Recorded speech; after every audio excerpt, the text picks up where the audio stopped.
రెండో దినవృత్తాంతముల గ్రంథం 15వ అధ్యాయం 15వ వచనం. కాలట మనము పూర్ణ మనసుతో, పూర్ణ హృదయంతో ఎప్పుడైతే దేవుని మందిరానికి వస్తామో, దేవుని మందిరానికి వచ్చిన మన హృదయం ఎక్కడ ఉండాలి?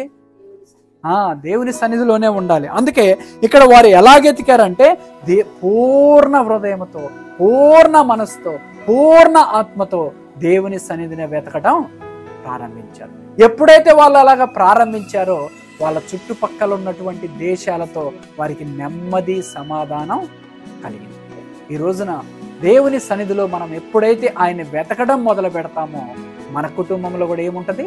నెమ్మది, సమాధానం ఉంటుంది. దేవునికి స్తోత్రం, హల్లెలూయా. కాబట్టి పిల్లారా, ఈ రోజున చాలా మందిని గమనిస్తూ ఉన్నా నేను.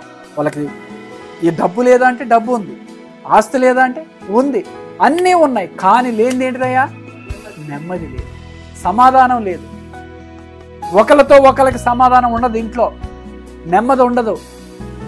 కొంతమందికి నేను గమనిస్తూ ఉంటా, ఎంతసేపు చూసినా కానీ బయట ఉండటమే ఇష్టం, కానీ ఇంటికి పోవటానికి కొద్దిగా భయం అయితే. ఏమండి ఉన్నారు?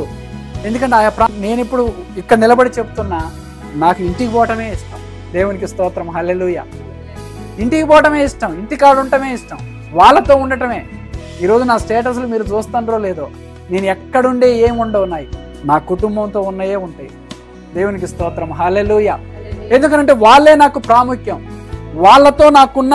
ఎందుకంటే ఈరోజు నేను ఒకటే ఆలోచన చేశాను మొన్న, ఏంటంటే ఈరోజు పిల్లలు ఇట్లా ఉన్నారు ఈ వయసులో, ఇప్పుడు వాళ్ళతో దగ్గరగా ఉండకపోతే రేపు వాళ్ళు దొరికే పరిస్థితి లేదు. ఇక